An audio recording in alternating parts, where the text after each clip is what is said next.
A'udzubillahi minasyaitonirrajim. Bismillahirrahmanirrahim. Tak jadi dauhan Kangjeng Rasulullah sallallahu alaihi wasallam.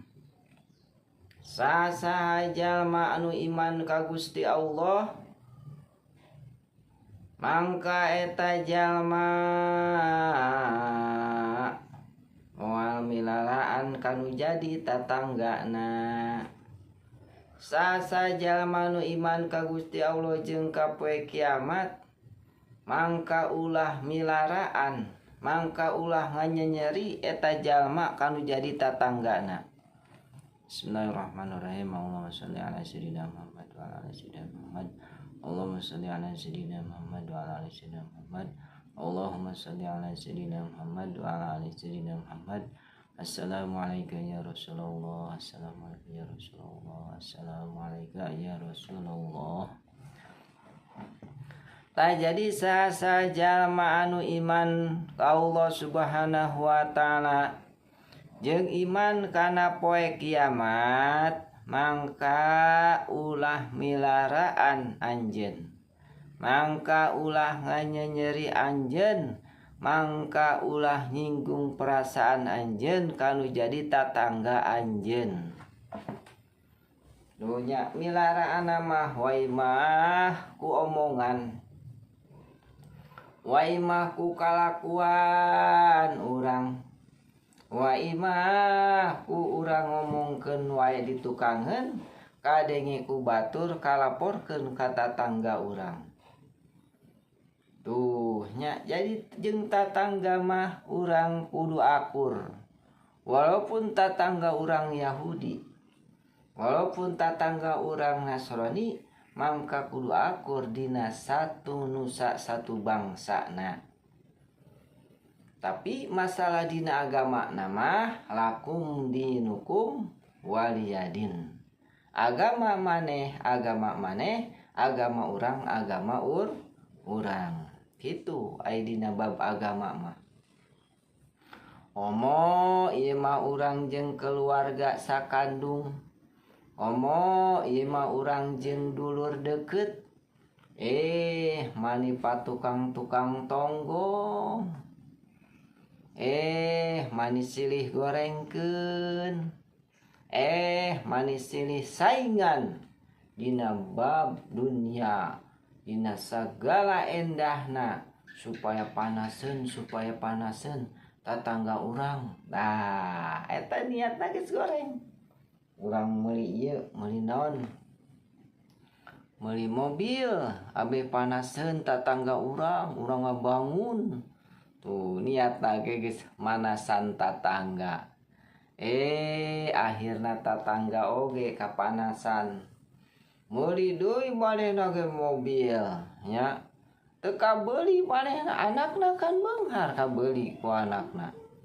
Anakna teu biasa aya incuna. Tuh nya akhirna papanas ngagedur akhirna teh.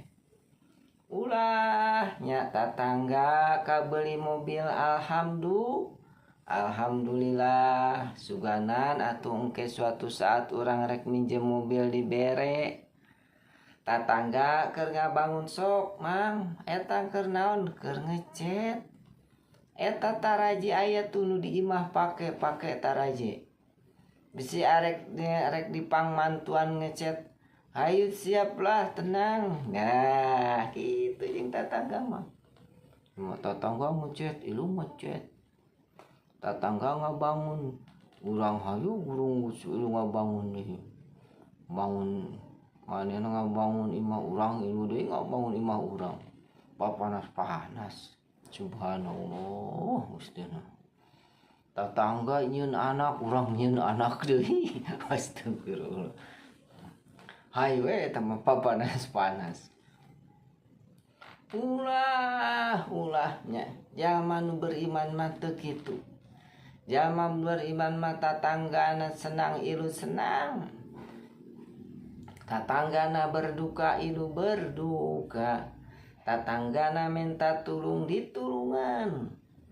Tatanggana aya cara akad aya hajat hayuh marantuan bareng anu kukurutna anu bubungkusna anu balanjana sok ragem. Alhamdulillah bisa teu ya nya jeung tatangga heula subhanallah cing akur nya atuh hate can akur johir heula akurkeun tak ke kadituna johirna akur hate na ge akurkeun tuh atuh satu nusa satu bangsa satu bahasa satu agama Islam kudu bersatu sekolah tah nyatu abeh kuat tuh nyatu abeh kuat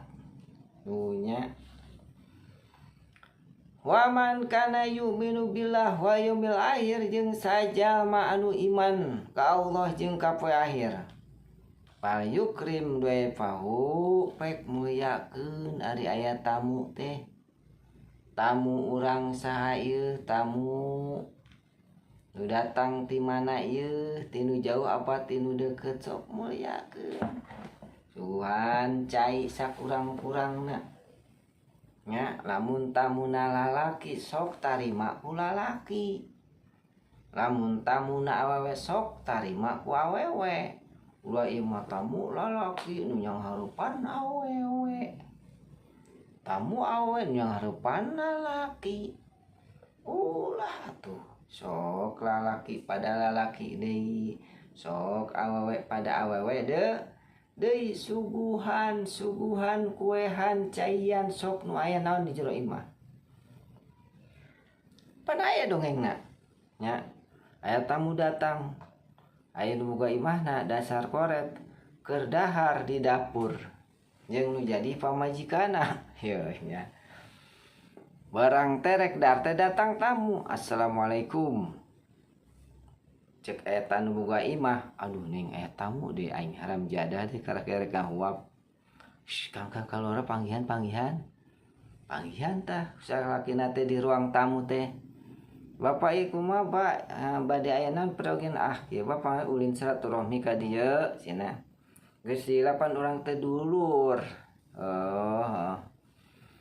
kumaha teh jeung dulu mawayana lah di silaturahmian kumaha we kieu teh apa atuh nya dasar eta nu boga imahna koret cai teh cai we doang mangkat ka dapur sok ngahuap tempe nya ka ruang tamu deui beres ngahuap tempe teh da beuteung lapar teh manehna cek eta tamu dina hatena teuing-teuingan teuing ieu nu boga imah nyuguhan ka aing teh cai we doang cek anu boga imah ieu tamu kulila-lila teuing atuh namun teh aing hayang daang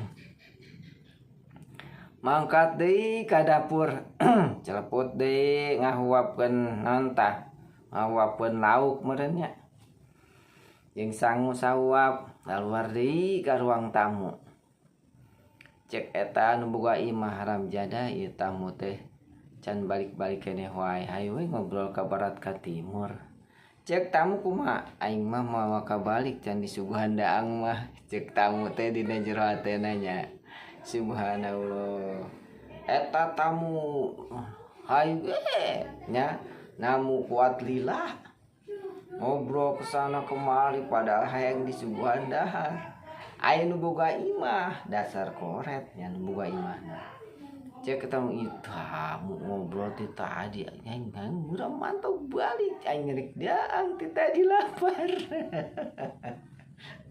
subhanallah cek tamu aing jan disuguhan darah ka balik cina dina hatena teh tah padahal kieu cek boga imah aing ren teu hayang mere dahar atuh naon atuh nu disuguhan ge ngan tempe doang jeung lok asin cek eta tamu dina jero hatena aing mah padahal mah daang jeung lok asin doang ge jeung tempe aing mah daek da aing geus ti kamari can dahar cek tamu teh nya akhirna eta teh tamu keukeuh teu balik da hayang disuguhan dahar eta nu boga imah keukeuh tamu hayang balik da meh narek daang cek urang kieu yeuh bawa tah eta aya naon di jero imah urang sangmu tempel lokasin sok bawa ke ruang tamu mang hayu urang dahar bareng tah gitu ari jeung tamu mah cina ngimankeun ka Allah tapi katamu mantap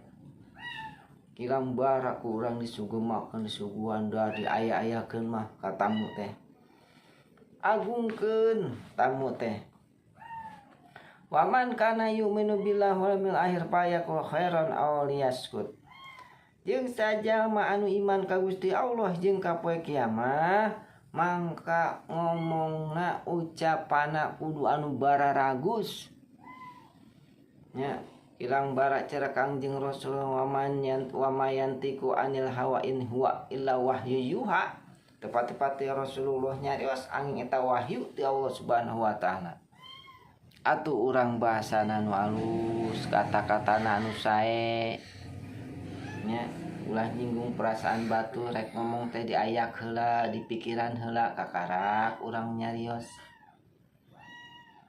aulias mut atawa ngecicing lah ya daripada orang ngomong paur salah paur nyinggung batu geus urang cicing wae tah etanya ciri-ciri jalma anu beriman hiji tara nganyeri kanu jadi tatangga kadua ngamuliakeun kanu jadi tamu katilu bahasana alus ataupun manehna cicing teu ngomong eta ciri jangan beriman ke Allah jeung ka poe akhir mudah-mudahan urang sing bisa makena sing bisa ngamalkeunana amin ya Allah ya rabbal alamin sim abdi mal panjang lebar kilang langkung nyuhunkeun diapunten wabillahi taufiq wal hidayah assalamualaikum warahmatullahi wabarakatuh.